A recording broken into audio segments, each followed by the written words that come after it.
प्यारे विद्यार्थियों, @UNIC+2.0 में आप सभी का स्वागत है। हम लोग क्लास 10th की साइंस में जो हमारा चैप्टर चल रहा था, इलेक्ट्रिसिटी चल रहा था, इसकी थ्योरी हम लोग कंप्लीट कर चुके हैं। आज हम लोग इसका MCQ सीरीज देखेंगे, ठीक है। तो कुछ इंपॉर्टेंट क्वेश्चन का MCQ हमने लिया है। चलते हम लोग शुरुआत करते हैं अपने क्वेश्चनों की। पहला क्वेश्चन देखिए क्या कह रहा है, 1 जूल प्रति सेकंड कार्य करने की दर को क्या कहते हैं। देखो पहला ही क्वेश्चन थोड़ा सा घुमावदार है, पहला ही क्वेश्चन थोड़ा सा कैसा है, घुमावदार है। हमसे क्या कह रहा है, 1 जूल प्रति सेकंड कार्य करने की दर, ठीक है। यानी कि यहाँ पे जो वर्क हो रहा है कितना हो रहा है, 1 जूल, और समय कितना है, 1 सेकंड। हमको घुमाया क्या, हमको दिया हुआ है W = 1 जूल और T = दिया हुआ है 1 सेकेंड। अब हमसे पूछ रहा है कि इनको हमने क्या कर दिया, W/T किया है। W/ हमने क्या किया है, T। तो ध्यान दीजिएगा, W/T जब करते हैं, कार्य करने की दर जो होती है, इसी को शक्ति कहते हैं। इसी को क्या कहते हैं, शक्ति कहते हैं या सामर्थ्य कहते हैं। तो ये P में हम लोगों ने पढ़ा था, P = क्या होता था, W/T होता था। अब ये दोनों एक एक हो गए तो ये क्या हो जाएगा, 1 वाट हो जाएगा। क्या हो जाएगा, 1 वाट हो जाएगा। यहाँ पे देखेंगे क्या हो जाएगा हमारा आंसर। तो आंसर हमारा पहला वाला करेक्ट हो जाएगा कि 1 जूल प्रति सेकंड कार्य करने की दर को क्या कहते हैं, 1 वाट कहते हैं। क्या कहते हैं, 1 वाट कहते हैं।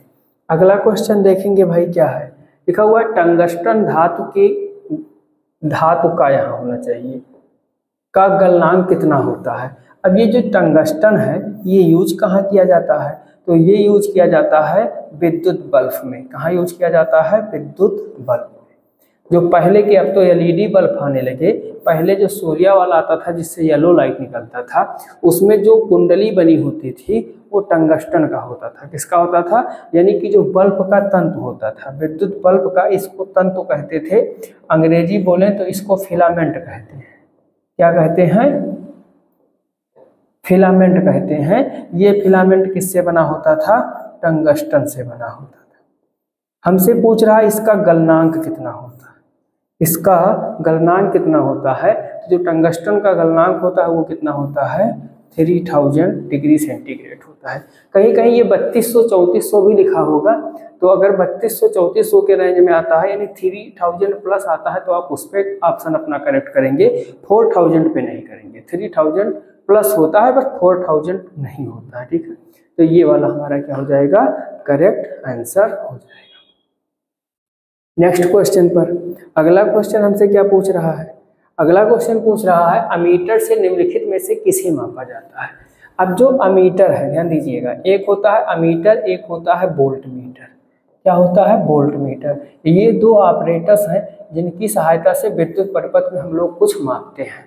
तो वोल्ट से क्या हो जाएगा, विभवांतर हो जाएगा। क्यों, क्योंकि विभवांतर का मात्रक वोल्ट मीटर होता है।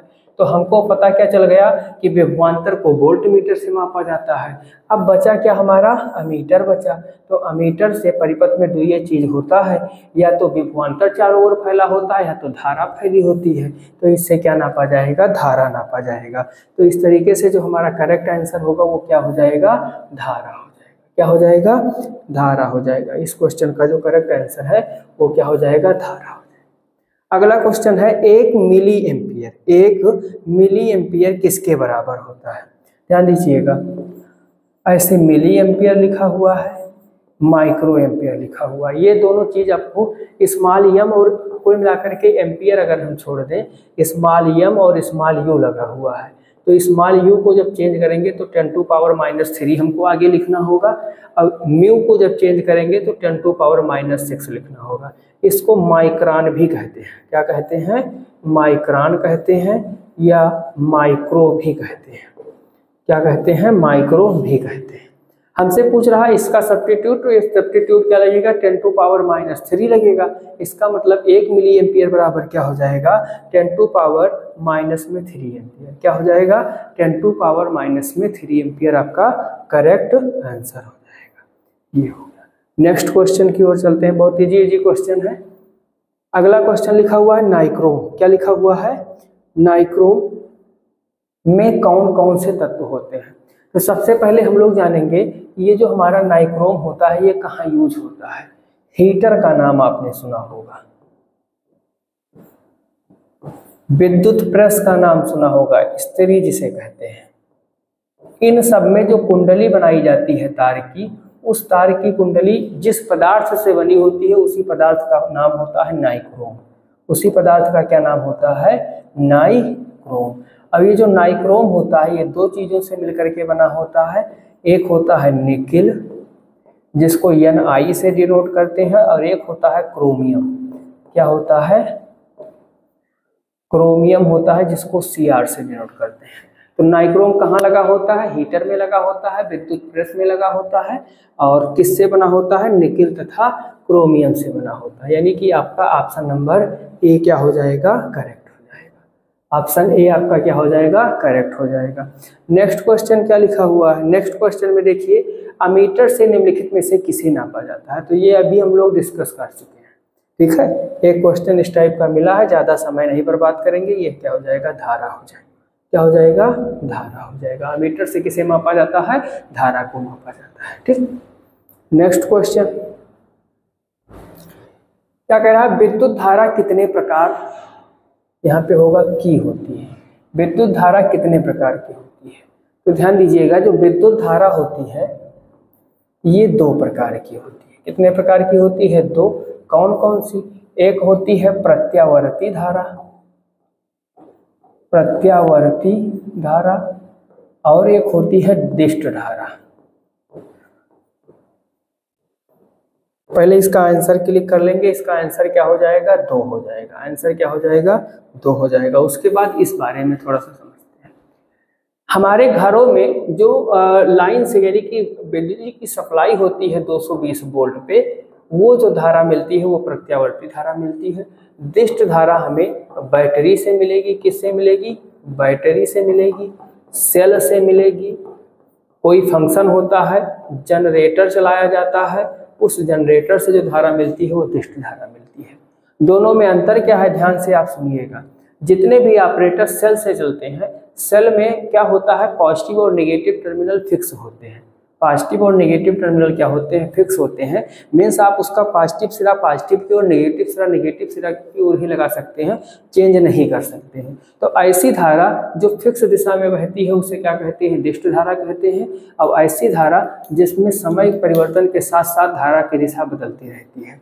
जैसे जो हम लोगों के घरों में धारा आती है, चार्जर का सॉकेट जो होता है हमारा, उसको चाहे हम इधर से लगाएं चाहे उधर से लगाएं, कोई भी ऑपरेटर्स चाहे इधर से लगाएं चाहे प्लग इधर से लगाएं, दिशा का कोई प्रभाव नहीं पड़ता है। तो जिसमें दिशा जो है, धारा की दिशा बदलती रहती है, वो कौन सी धारा होती है? प्रत्यावर्ती धारा होती है। अगला क्वेश्चन भाई क्या कह रहा है? परिपथ की सुरक्षा के लिए किस युक्ति का यूज किया जाता है?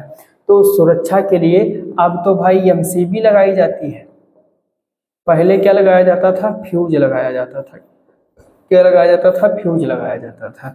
तो यहाँ पे फ्यूज देखिए मिलेगा, हाँ, विद्युत फ्यूज। विद्युत फ्यूज हमारा क्या हो जाएगा? करेक्ट आंसर हो जाएगा। अगले क्वेश्चन की ओर आगे बढ़ते हैं। क्वेश्चन नंबर 10 क्या कह रहा है? BOT यूनिट क्या है? तो सबसे पहले ये जानते हैं BOT होता क्या है। BOT इसका फुल फॉर्म होता है board of trade unit. Board of trade unit इसका फुल फॉर्म होता है। इसी को KWH कहा जाता है। KWH का फुल फॉर्म होता है किलो वाट आवर। इसी को यूनिट कहा जाता है। क्या कहा जाता है? यूनिट कहा जाता है। और ये सारी चीजें हैं क्या? तो अगर इन सारी चीजों की बात की जाए, जो ये तीनों हैं, तो तीनों मिलाकर के ये है विद्युत ऊर्जा मापन की इकाई। विद्युत ऊर्जा मापन की इकाई, ये सभी क्या है? विद्युत ऊर्जा मापन की इकाई है। एक्चुअल में होता क्या है? जो जूल है, क्या है? जूल। जूल ऊर्जा का मात्रक तो है, लेकिन एक छोटा मात्रक है। इसका उपयोग करके हम लोग घरों में प्रयुक्त होने वाली ऊर्जा का मान नहीं निकाल सकते हैं। मतलब कि ये बहुत छोटा मात्रक हो जाता है। तो इसके स्थान पर हम लोग kWh किलोवाट आवर का यूज करते हैं, जिसे यूनिट भी कहा जाता है, बोर्ड ऑफ ट्रेड यूनिट भी कहा जाता है। और उस दिन जब हम लोग पढ़ रहे थे तो हम लोगों ने लिखा था कि 1 kWh इज इक्वल टू होता है 3.6 इंटू 10⁻6 जूल। तो यही kWh होगा, यही यूनिट होगा, यही बोर्ड ऑफ ट्रेड यूनिट होगा। हमारा आंसर क्या हो जाएगा, ये option number A 3.6 into 10⁻6 joule, ये हमारा क्या हो जाएगा, आंसर हो जाएगा। अगला क्वेश्चन, क्वेश्चन नंबर 10, विद्युत बल्ब किस धातु का बना होता है। अब ये कंफ्यूज करने वाला क्वेश्चन है। कैसा क्वेश्चन है, कंफ्यूज करने वाला। हमसे पूछ रहा है ये जो विद्युत बल्ब है ये किस धातु से बना होता है। तो अगर बाहरी आकार पूछेगा, क्या चीज, बाहरी आकार, तो जितने भी विद्युत बल्ब होते हैं इनका जो बाहरी आकार होता है वो कांच से बना होता है। ठीक है, ध्यान दीजिएगा, हमको यहाँ पे लगाना है कांच ही, हमको क्या लगाना है, कांच लगाना है। लेकिन इस क्वेश्चन में और एक चीज समझते हुए चलेंगे, यदि यही पूछ लेता कि इसका तंतु किससे बना होता है, तो तंतु किससे बना होता है, टंगस्टन से बना होता है। किससे बना होता है, तंतु इसका जो होता है वो टंगस्टन से बना होता है। ध्यान दीजिएगा, विद्युत बल्ब में 2 टाइप का क्वेश्चन आ सकता है कि विद्युत बल्ब का तंतु किससे बना है, तंतु आपका टंगस्टन से बना होगा, और जो बल्ब होता है वो किससे बना होता है, कांच से बना होता है। किससे बना होता है, कांच से बना होता है। नेक्स्ट क्वेश्चन की ओर चलेंगे भाई। अगला क्वेश्चन क्या कह रहा है, विद्युत बल्ब में कौन सी गैस भरी जाती है। अब सबसे पहले विद्युत बल्ब की बात करें तो इसका जो तंतु होता है टंगस्टन से बना होता है। टंगस्टन एक प्रकार की क्या है, धातु है। धातुएं क्या करती हैं, हवा के साथ अभिक्रिया कर लेती हैं। हवा के साथ क्या कर लेती हैं, अभिक्रिया कर लेती हैं। इसलिए हमको चाहिए ये है कि हम इसमें कोई ऐसी गैस भर दें जो अभिक्रिया ही ना करे। तो जो गैस अभिक्रिया नहीं करती है उन गैसों को अक्रिय गैस कहते हैं।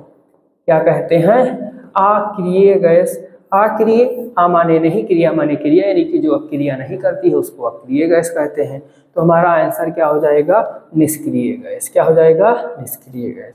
ध्यान दीजिएगा, इसी अक्रिय गैस को ही, इसी अक्रिय गैस को ही निष्क्रिय गैस कहते हैं, और इसी निष्क्रिय गैस को ही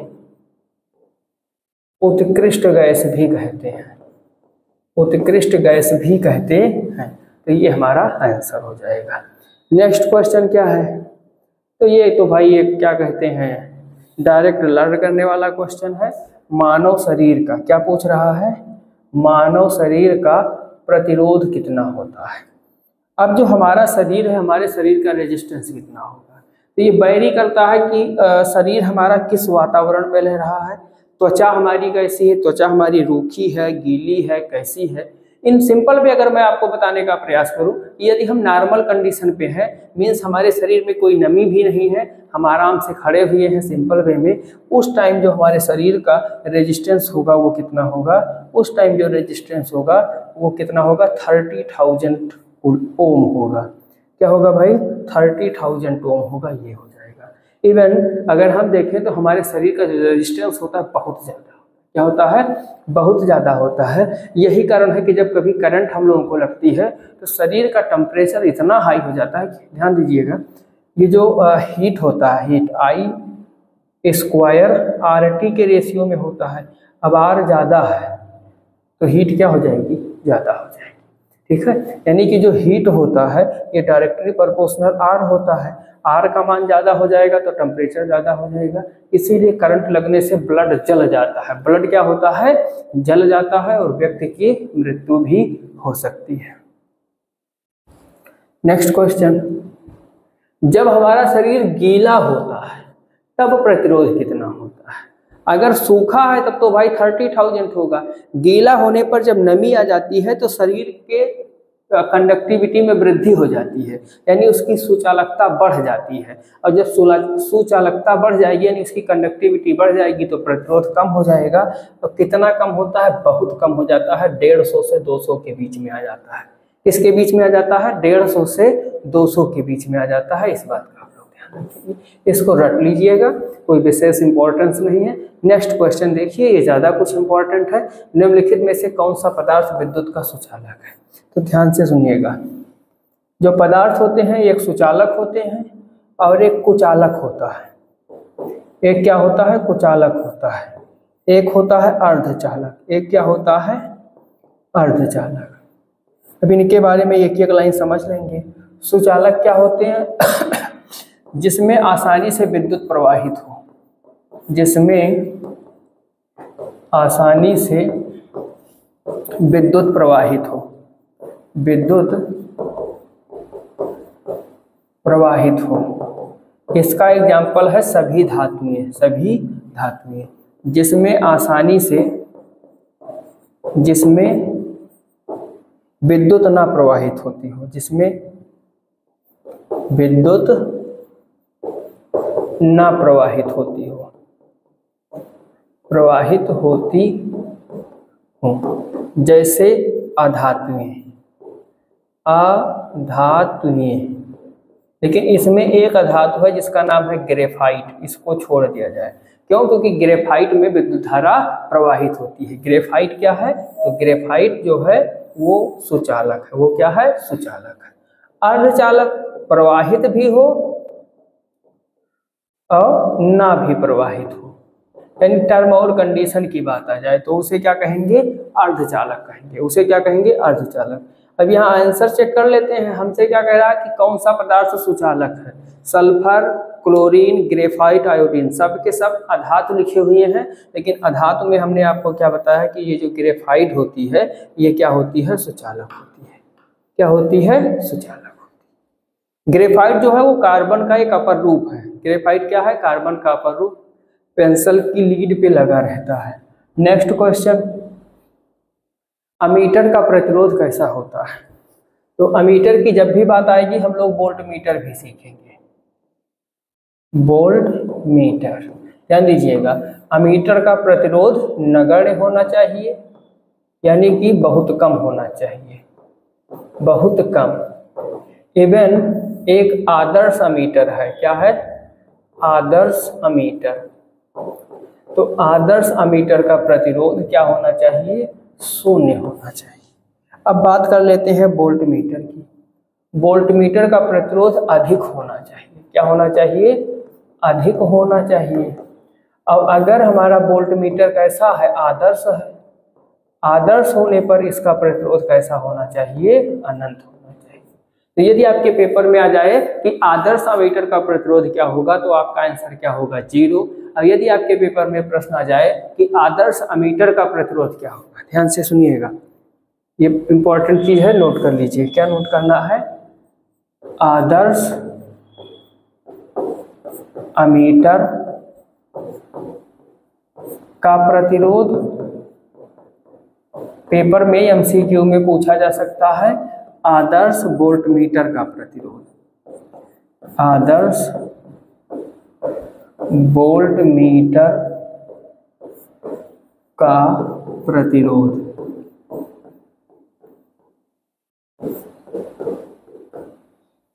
इसका जो होता है आदर्श अमीटर का प्रतिरोध शून्य होता है। क्या होता है? शून्य। अब इसका होता है अनंत।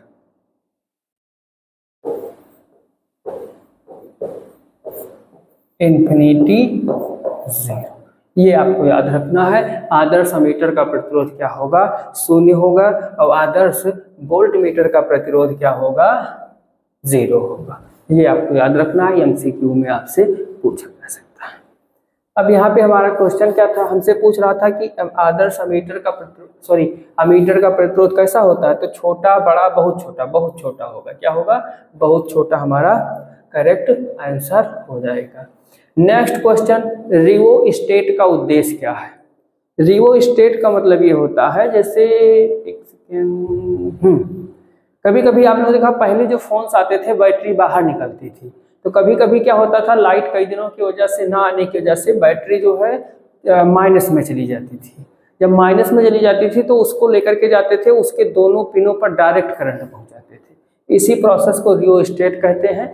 इसका जो मीनिंग होता है, धारा के परिमाण में वृद्धि या कमी करना, धारा के परिमाण में वृद्धि या कमी करना। ये जो रियोस्टेट होता है ये होता क्या है, ये एक प्रकार का परिवर्ती प्रतिरोध होता है, परिवर्ती प्रतिरोध होता है। मीन्स इसका रेजिस्टेंस चेंज होता रहता है और चेंज होकर के ये क्या करता है, धारा के मान में वृद्धि या कमी कर सकता है। इस बात का आप लोग ध्यान रखेंगे। नेक्स्ट क्वेश्चन, इलेक्ट्रिक हीटर की कुंडली बनाने में किस पदार्थ का उपयोग किया जाता है? इलेक्ट्रिक हीटर की कुंडली बनाने में किस पदार्थ का उपयोग? तो ये जो हीटर है, हीटर के लिए हम लोग ने क्या बताया था कि निकिल और क्रोमियम दोनों को मिला देते हैं, जिससे क्या बन जाता है, नाइक्रोम बन जाता है। क्या बन जाता है, नाइक्रोम का उपयोग किया जाता है। तो यहाँ पे आंसर हमारा क्या हो जाएगा, डी हो जाएगा। क्या हो जाएगा, आंसर हमारा हो जाएगा डी। अगला क्वेश्चन है 1 यूनिट विद्युत ऊर्जा का मान। अब भाई 1 यूनिट विद्युत ऊर्जा का मान हम लोग क्या देखेंगे, अभी हम इस क्वेश्चन को पढ़े हैं, कहाँ पढ़े हैं, ये बोर्ड ऑफ ट्रेड यूनिट, इसी को KWH कहा जाता है, इसी को यूनिट कहा जाता है। मान कितना है, 3.6 × 10⁶ जूल। तो यही यहाँ पर भी हो जाएगा। यही इसीलिए कहते हैं जब भी पढ़िए तो मन लगा के पढ़िए। इससे होगा क्या कि आप एक क्वेश्चन के साथ में अगर उस टाइप का दूसरा क्वेश्चन मिलेगा तो आप आसानी से उसको कर ले जाओगे। यही आंसर हो जाएगा। क्या आंसर हो जाएगा, 3.6 × 10⁶ जूल आपका आंसर हो जाएगा। नेक्स्ट क्वेश्चन की ओर हम लोग बढ़ते हैं। कार्य करने की क्षमता को क्या कहते हैं? कार्य करने की क्षमता, ध्यान दीजिएगा, दो शब्द हैं, दोनों शब्दों को समझते हुए चलेंगे।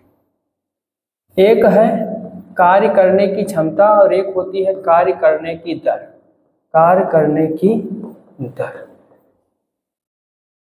दोनों को समझ, अगर क्षमता कहेंगे तो क्षमता को कहते हैं ऊर्जा और कार्य करने की दर को क्या कहते हैं, शक्ति कहते हैं। इस बात को ध्यान रखिएगा।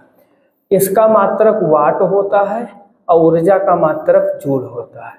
ऊर्जा और कार्य दोनों लगभग एक ही होते हैं। तो यहाँ पे हमसे पूछ रहा था कार्य करने की क्षमता को क्या कहते हैं, कार्य करने की क्षमता को ऊर्जा कहते हैं।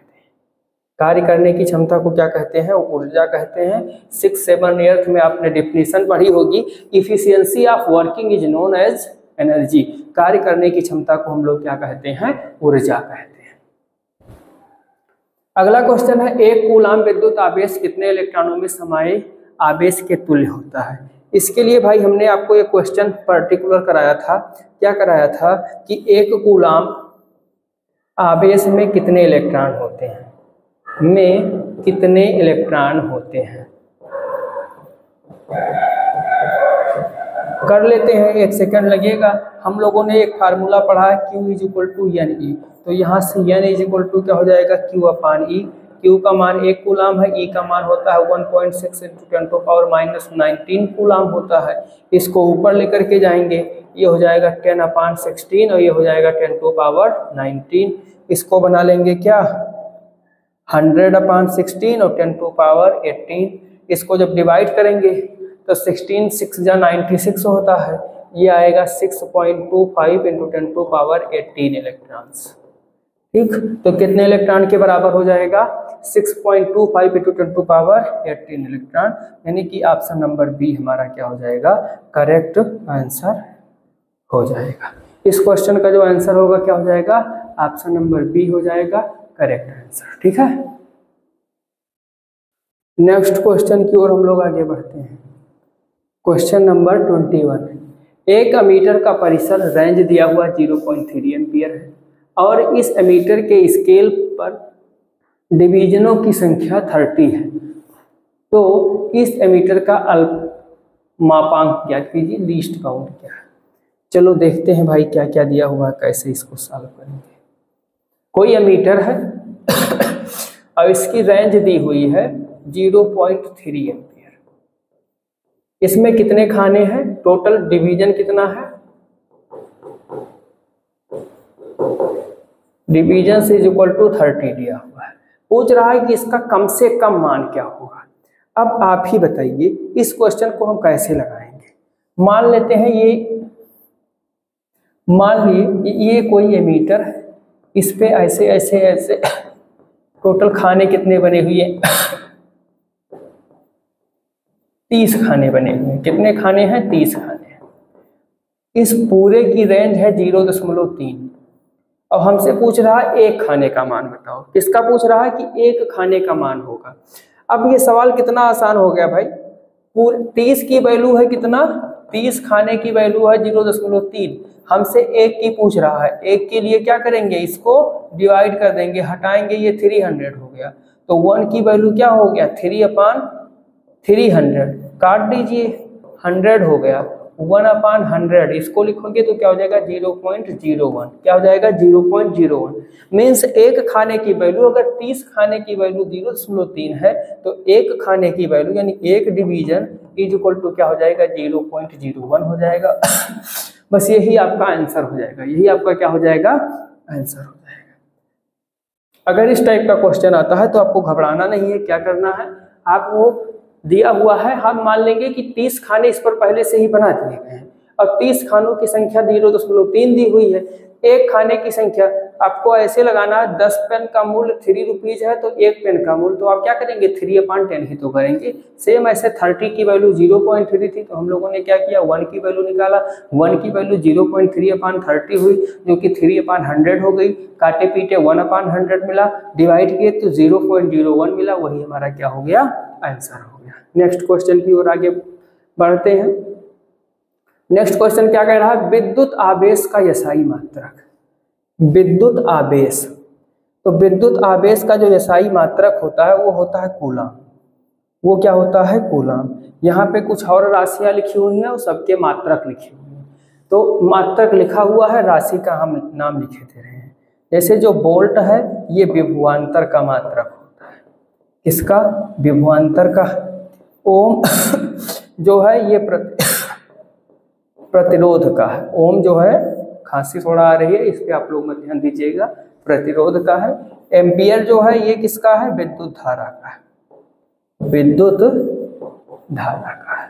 तो ये जो तीन और मात्रक लिखे हुए थे उनकी जो फिजिकल क्वांटिटी है वो हमने लिख दी। विभवांतर का मात्रक क्या होगा वोल्ट होगा, प्रतिरोध का मात्रक ओम होगा और विद्युत धारा का मात्रक क्या हो जाएगा एम्पियर हो जाएगा।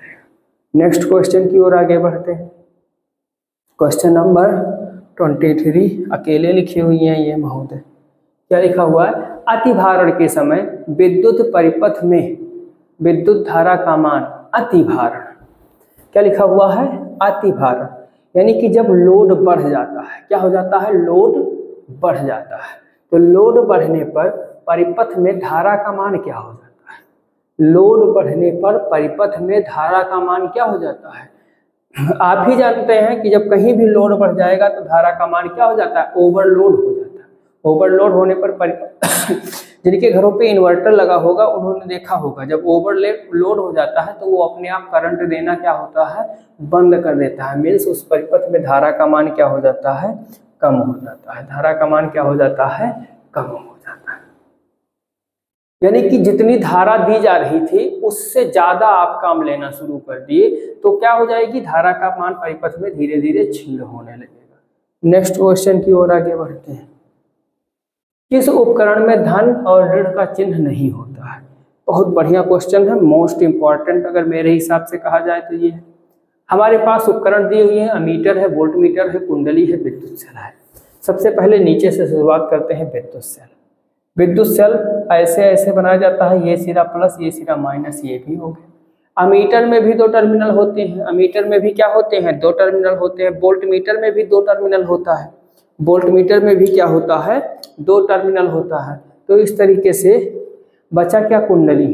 अब कुंडली में कोई सिरा नहीं होता है, कुंडली जो होती है कुछ ऐसे होती है।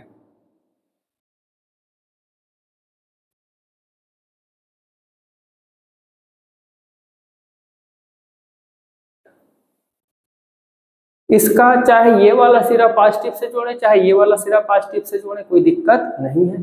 इसको घुमा करके ऐसा भी बनाया जा सकता है। हीटर उटर में ऐसे लगा रहता है, ओवरलैप नहीं रहता है बहरहाल। तो इसका आंसर क्या हो जाएगा सी हो जाएगा। आंसर क्या हो जाएगा सी हो जाएगा। नेक्स्ट क्वेश्चन, लघुपतन के समय परिपथ में विद्युत धारा का मान होगा।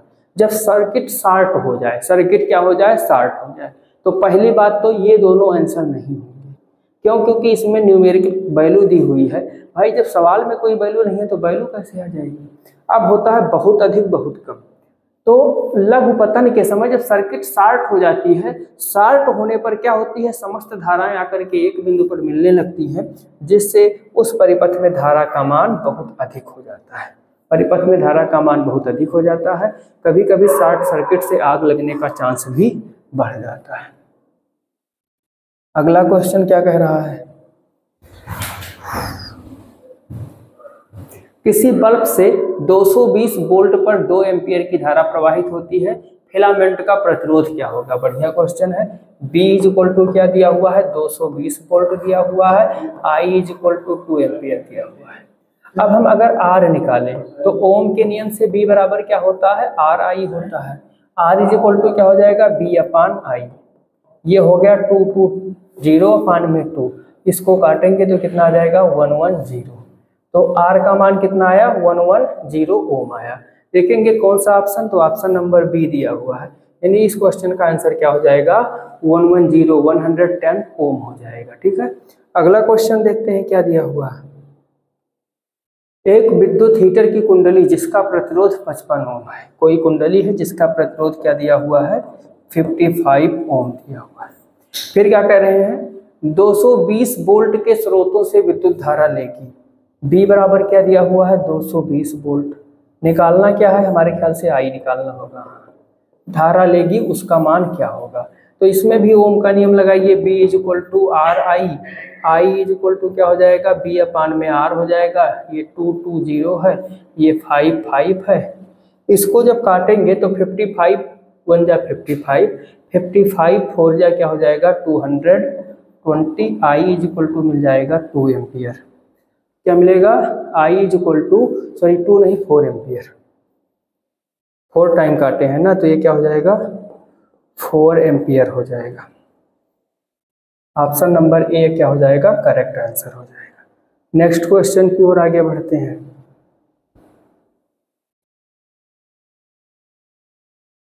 अगला क्वेश्चन क्या है, किसी चालक के वैद्युत प्रतिरोधकता का मात्रक क्या होगा। इसको क्वेश्चन को ध्यान से देखिएगा। प्रतिरोधकता का मतलब प्रतिरोध नहीं है, प्रतिरोधकता का मतलब प्रतिरोध नहीं है। प्रतिरोध दूसरी चीज है, प्रतिरोधकता दूसरी चीज है। यदि आप इसको प्रतिरोध समझ लिए तो प्रतिरोध का मात्रक ओम होता है। आप ढूंढेंगे इसमें, देखो कहीं ओम लिखा भी नहीं हुआ है, इनमें से कोई नहीं लगा के चले आएंगे, आप कहेंगे हमने करेक्ट लगाया है, नंबर नहीं मिला। प्रतिरोधकता को कहते हैं विशिष्ट प्रतिरोध। क्या कहते हैं, विशिष्ट प्रतिरोध कहा जाता है। स्पेसिफिक रेजिस्टेंस, अंग्रेजी में इसको रेजिस्टिविटी भी कहते हैं। तो जो विशिष्ट प्रतिरोध होता है इसको रो से डिनोट करते हैं, और रो इज इक्वल टू होता है RA अपान में L। यहाँ से इसका मात्रक होता है ओम मीटर। इसका मात्रक क्या होता है, ओम मीटर होता है। तो हमारा ऑप्शन क्या सही होगा, बी वाला करेक्ट हो। कौन सा ऑप्शन सही होगा, बी वाला। प्रतिरोध देख, प्रतिरोधकता देख करके हमको प्रतिरोध नहीं समझना, नहीं तो आंसर आपका क्या हो जाएगा, गलत हो जाएगा। अगला क्वेश्चन है, हमारे घरों में जो विद्युत आपूर्ति की जाती है वह होती है। तो यहाँ पे जो हमको ऑप्शन दिए गए हैं, 2 में दिष्ट धारा लिखी हुई है। जो हम लोगों के घरों पे आपूर्ति आती है वो प्रत्यावर्ती धारा होती है, दिष्ट धारा वाला गलत हो गया। अब प्रत्यावर्ती धारा के ऑप्शन में देखेंगे, एक लिखा हुआ है 220 वोल्ट पर प्रत्यावर्ती धारा, और एक 12 वोल्ट पे। अरे 12 वोल्ट पे करंट आएगा तो कहाँ घर का काम चल पाएगा। हमारे घरों में जो सप्लाई आती है वो कितना आती है, 220 वोल्ट की आती है। अभी अब तो चल गया है 11,000 वाली लाइन भी आ गई है। कौन सी लाइन आ गई है, 11,000 वाली लाइन भी आ गई है। तो कुछ लोग स्पेशल लाइन बनवाते हैं, वो 11,000 की भी होती है। बट जो हम लोगों के घरों पे नॉर्मल जो HT की लाइन्स लगी होती है, उनसे जो करंट आती है वो क्या होती है, 220 वोल्ट पर होती है। आज का अंतिम क्वेश्चन, किसी चालक के छोरों, अब यहाँ जो छोरों लिखा हुआ ये आप लोगों के लिए नहीं लिखा हुआ, इसका मतलब है सिरों। क्या है, सिरों लिखा हुआ है। सिरों के बीच विभवांतर B, प्रतिरोध R एवं प्रवाहित धारा I के बीच संबंध, किसके किसके बीच में, B के, R के और I के। इन सबके बीच में जो संबंध है वो एक चीज बताता है जिसको हम लोग कहते हैं ओम का नियम। क्या कहते हैं, ओम का नियम। इससे कितने संबंध बनते हैं, आइए हम लोग देख लेते हैं। पहला बनता है B is equal to R I, दूसरा क्या बनता है, दूसरा बनता है R is equal to B upon I, तीसरा क्या बनता है, तीसरा बनता है I is equal to B upon R. ये तीन संबंध ओम के नियम से बन सकते हैं। अब यहाँ पे जो भी हमसे पूछ रहा है हम उसके हिसाब से देखेंगे। तो ना तो ये देखो R I B upon I B upon R, R is equal to I upon B, R is equal to I upon B कभी नहीं हो सकता, I is equal to R upon B कभी नहीं हो सकता, लेकिन R is equal to B upon I हाँ ये हो सकता है, क्योंकि सेकंड नंबर वाला रिलेशन हमारे कुछ ऐसा ही लिखा हुआ है। तो यही हमारा क्या हो जाएगा, करेक्ट आंसर हो जाएगा। आज के लिए इतना ही, नेक्स्ट क्लास में फिर आपसे मिलेंगे।